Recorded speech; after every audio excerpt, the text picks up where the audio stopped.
This is the In Focus podcast from The Hindu.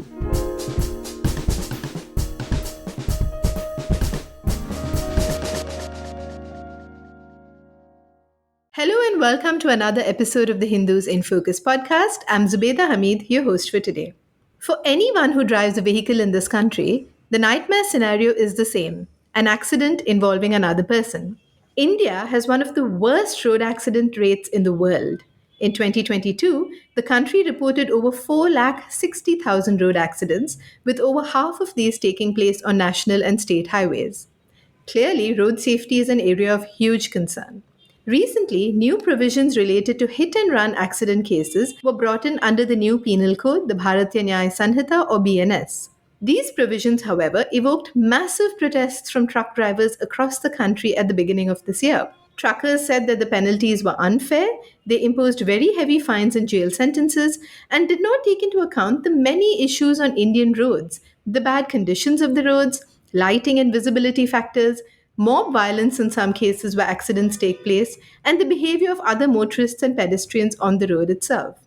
The protests only ended after the Union Home Secretary said that these new provisions would only be implemented after consultation with transport bodies. So, what are these new provisions for hit and run accident cases in the law?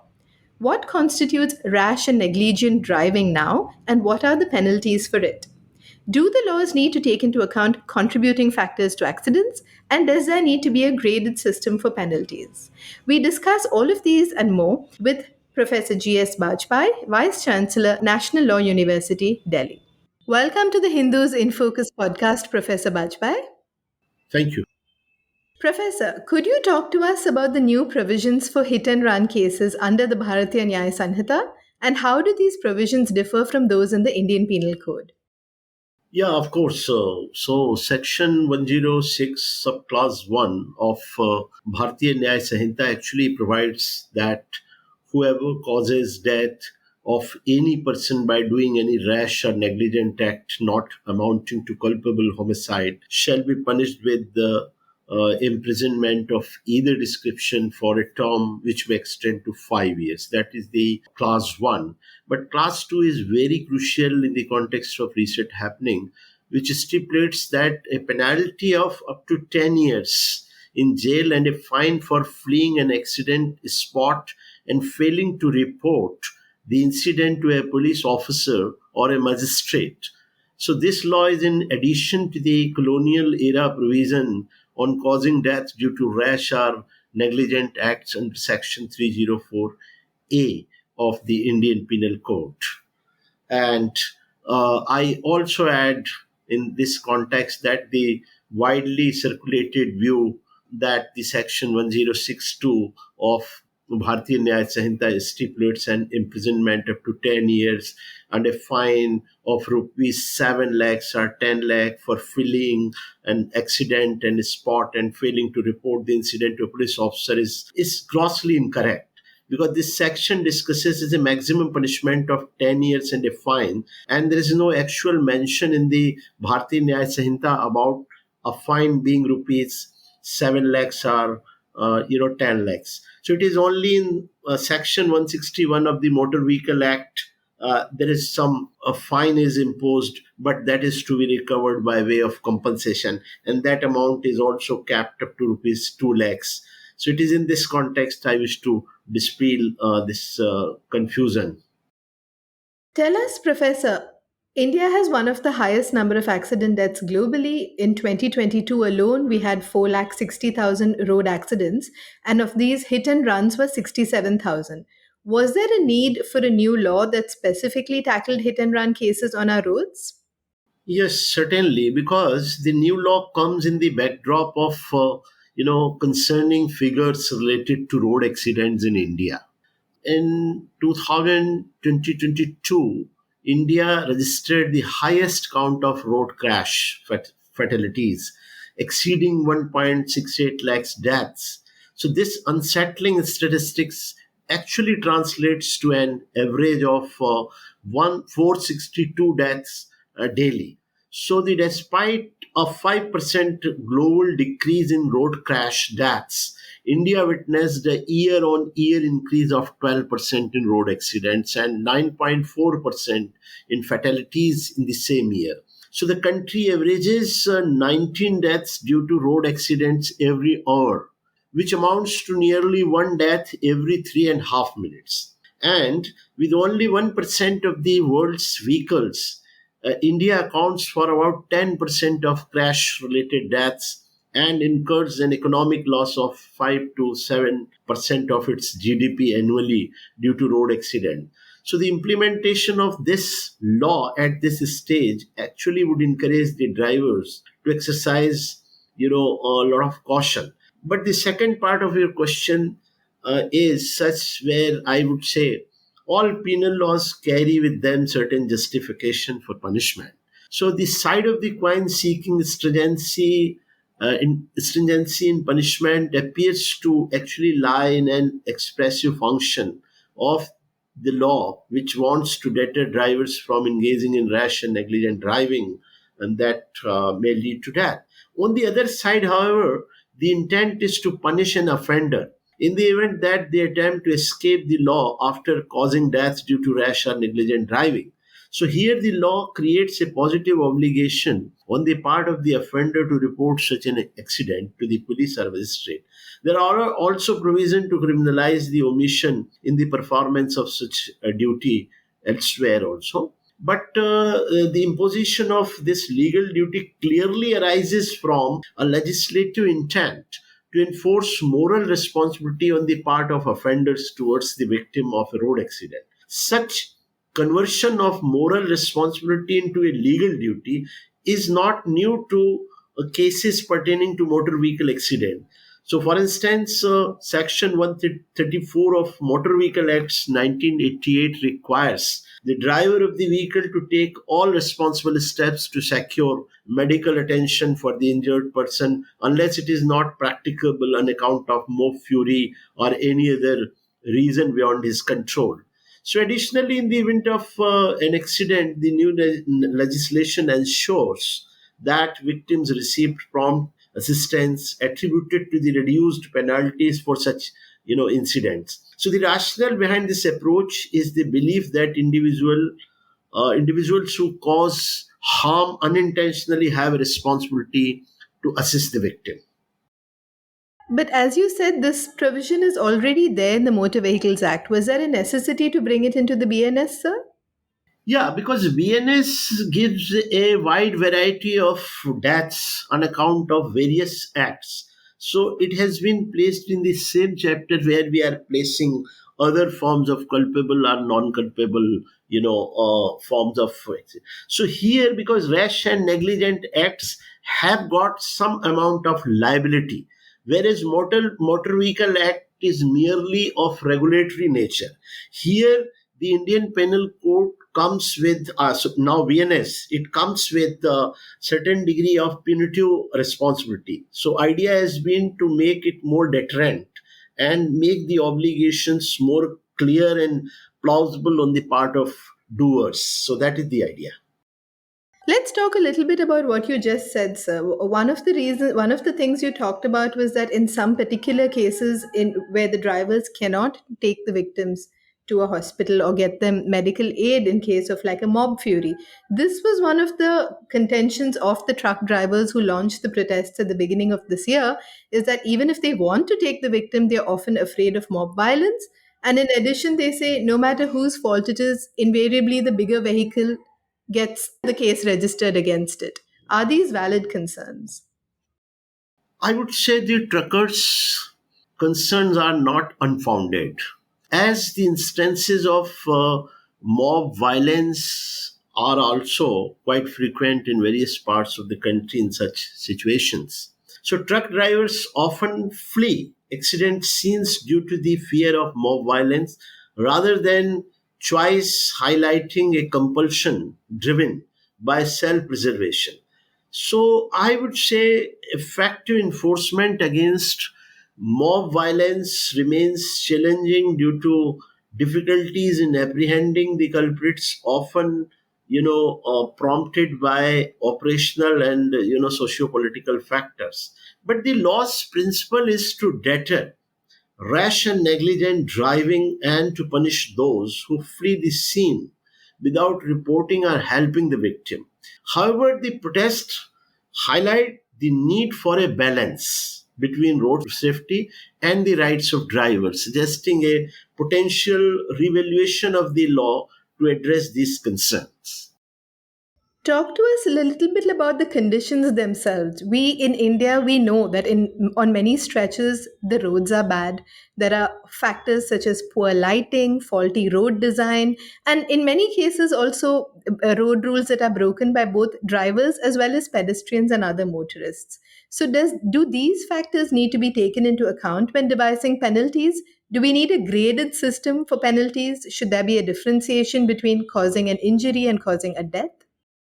Yeah, it's quite correct because the way forward is to actually revisit and reconcile these two clauses of the law where we are putting the liabilities on the drivers so that more than 35 lakhs truck drivers in the country are not treated unfairly, apart from individual vehicle drivers. Because I want to actually clarify that these laws do not apply alone to the truck drivers, they are also applicable to the individual vehicle drivers.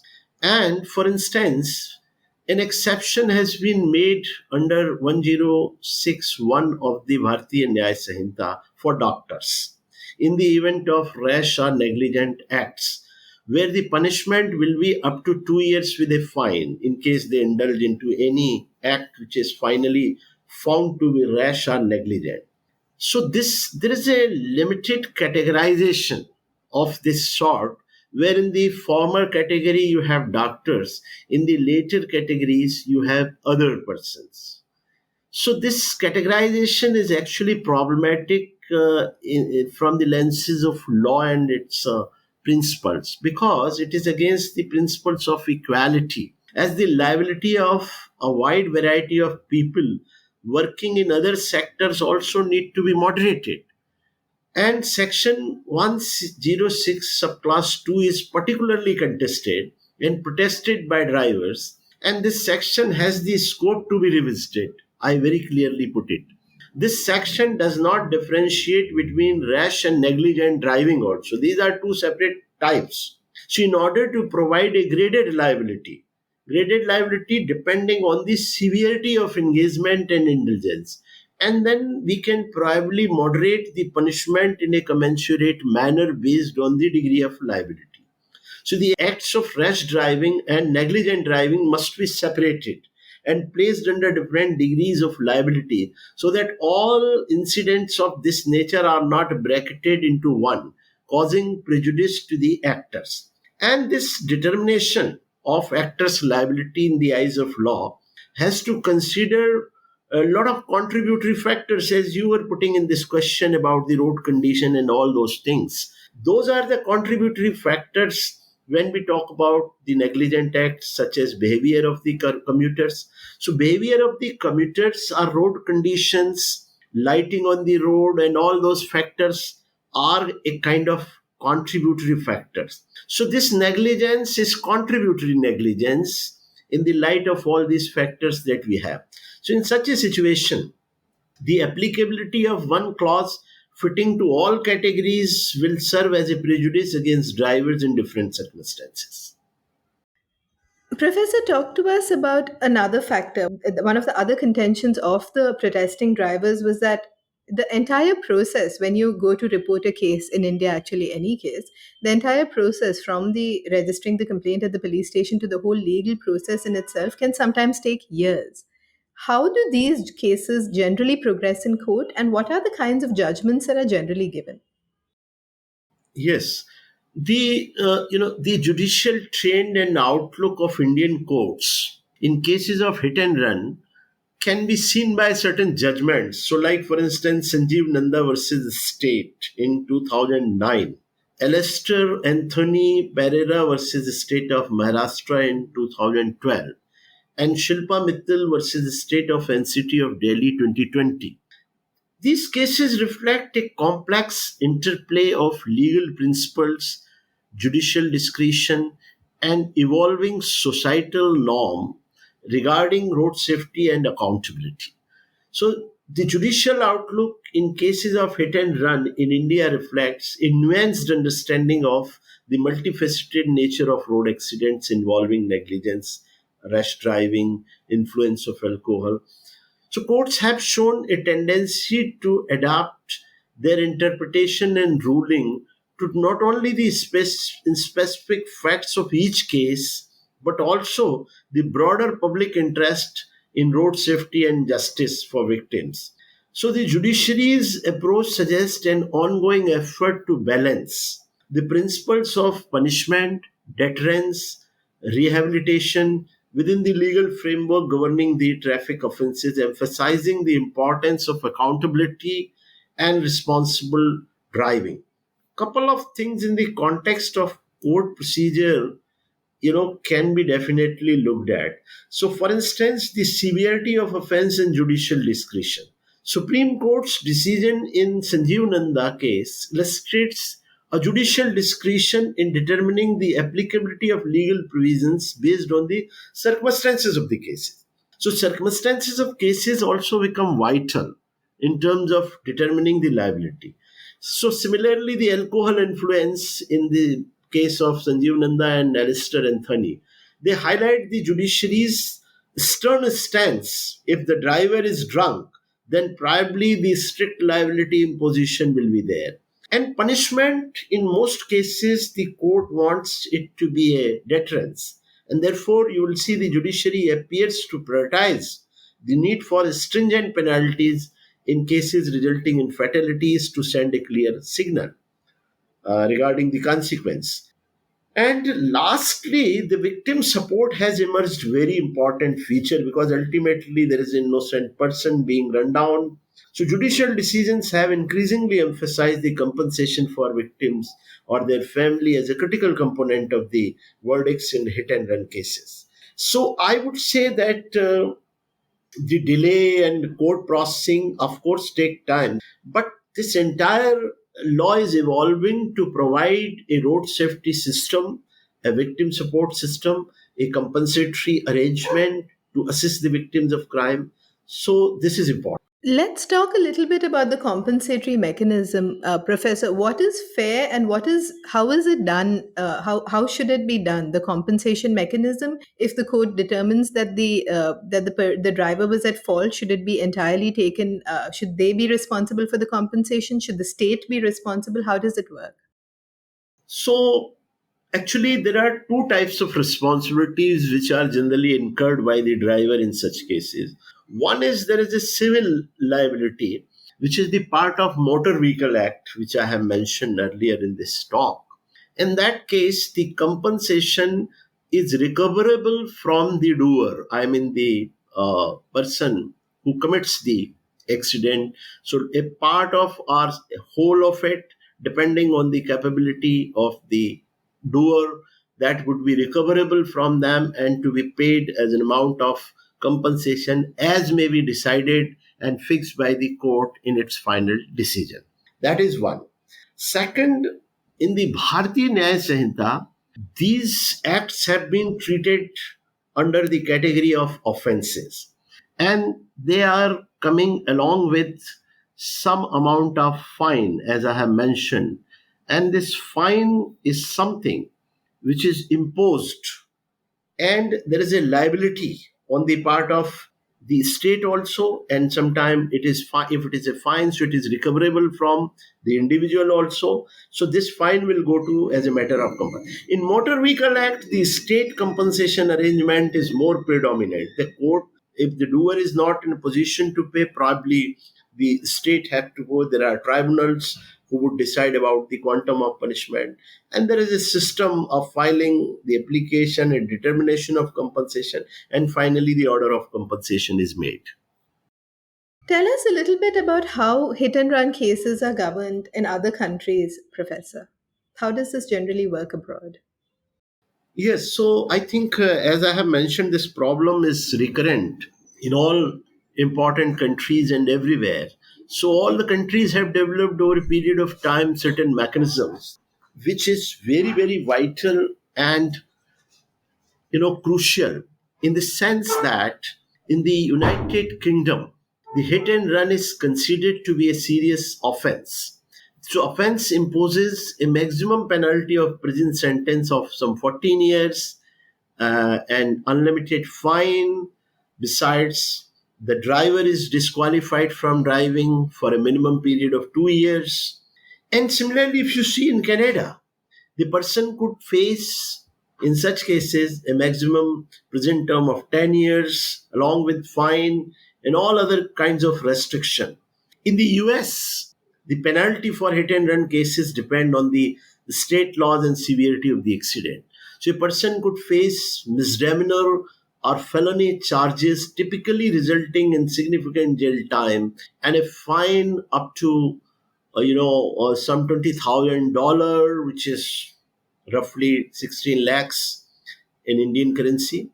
Besides, there is a suspension of driver's license is also very common.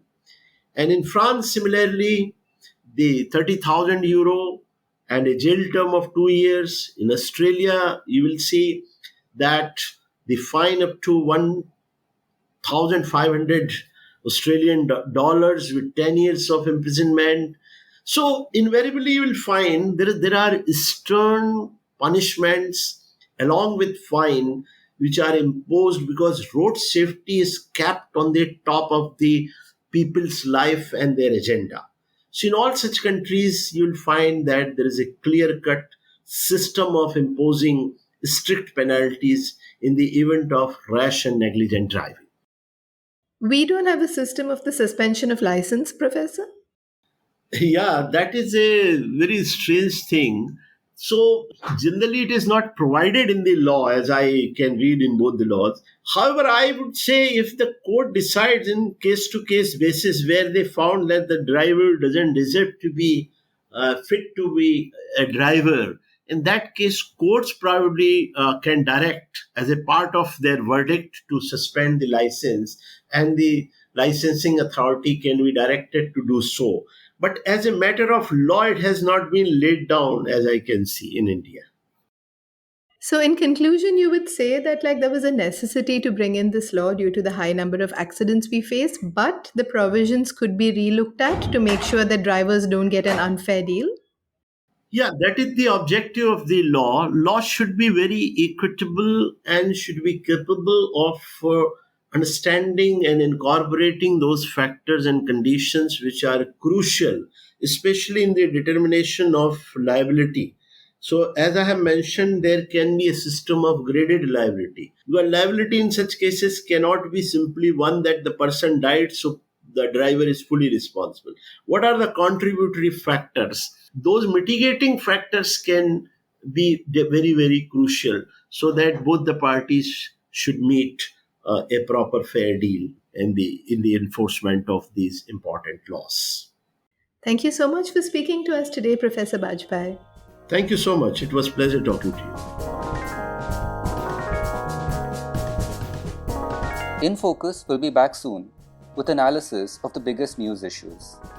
In the meantime, you can find our podcast on Spotify, Apple Podcasts, Stitcher, and other platforms. Just search for In Focus by The Hindu. We'll see you soon.